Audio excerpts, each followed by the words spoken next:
This semester, we are going to use a tool called Desmos to build our graphical and numerical understanding of calculus. Now, Desmos you can use just by clicking right here on the graphing calculator. Or you can create an account so that you can save all of your different workbooks. So I'm just going to go ahead and start using the calculator here. I'm going to graph a function, and let's start out with an exponential function, which is my favorite function for many reasons, as you'll see throughout the semester. And I'm just going to put in a very simple exponential function. Okay. I'm going to use my function notation, this f of x notation, but I could have just written e to the x, or I could have written y is equal to e to the x, or anything else. I don't have to choose x as my independent variable, but I'm going to do that just because of that's our convention. And what you'll see is it graphs each one of these on top of each other because they are the same function. But you can remove the line or the curve just by clicking on this color on the left-hand side. I'm going to go ahead and delete these two because I really like to keep it in this function notation form. You can change the color by clicking and holding it down. Okay, you do have to click and hold it down. And then you can change style or color. Okay. Now let's put another function down. Let's use g of x. And let's do cosine of x. Okay, so we have an exponential function and a trig function.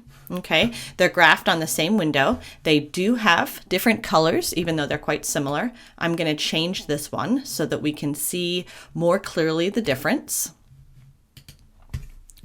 Okay, and what I can do is I can click on my mouse and drag it in order to see different parts of the graph.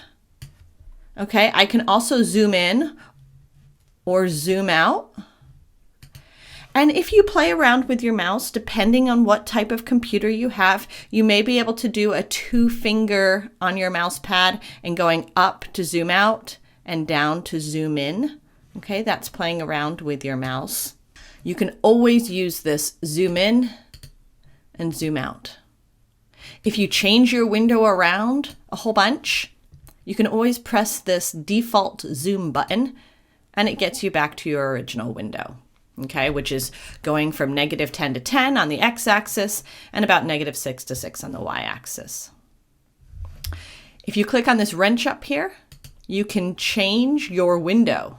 Okay, so you can specify your x values and you can specify your y values. You can also add labels. Let's just add an x and a y. If you are planning on taking a picture of this graph, or you want to share it and you want it to be bigger and clearer, you can always click on projection mode. Okay, I will use that mode when I'm sharing graphs in class. So let's change our x-axis to go from, let's say, -1 to 2. And let's change my y-axis to go from, let's say, 0 to 4. Okay, and then I can kind of wiggle it around a little bit if I'd like. I can also specify a specific domain by using braces, and I could say I want x to be between 0 and 1. I could do that. I could, if I type less than and then the equals, it becomes less than and equals. Okay, visually it won't look any different. If you wanted to, you could click anywhere along this graph and check and see what the values are. I am just holding my mouse down and moving it. Another thing that I can do is I can ask for what is my function evaluated at a point. So this is where using the function notation is really helpful. I can type in what is f of 1, and it gives me what f is evaluated at x equals 1. That is the answer. I could similarly do it with g. I could ask, what is g of pi? And notice that I typed p and then I, and it automatically corrected to pi, and I get the output. If I wanted to put a point on the graph, I could use the parentheses, and I could type my x value, and then I want to evaluate it at f of that x value. And notice that the point shows up.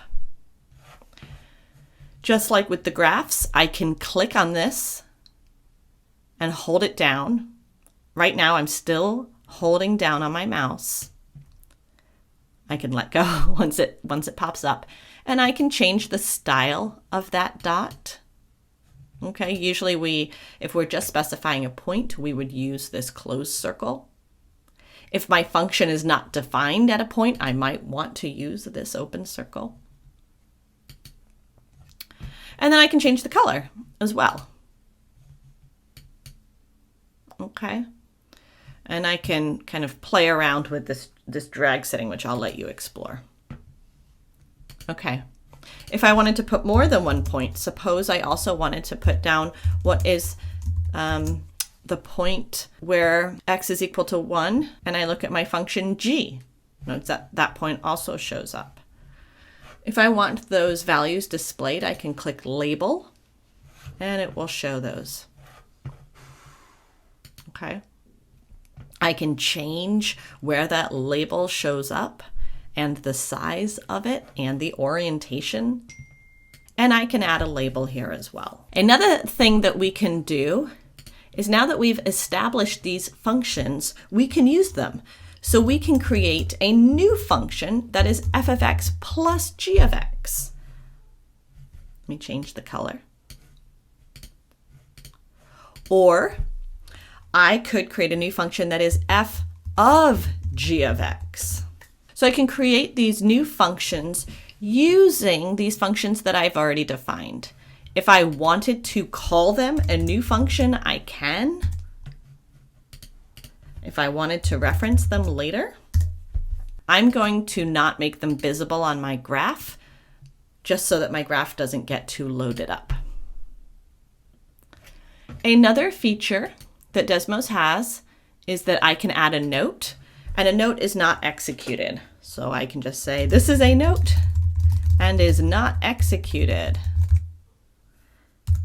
That's just if you want to use Desmos as a bit of a workbook that you go back and reference, you can put notes in.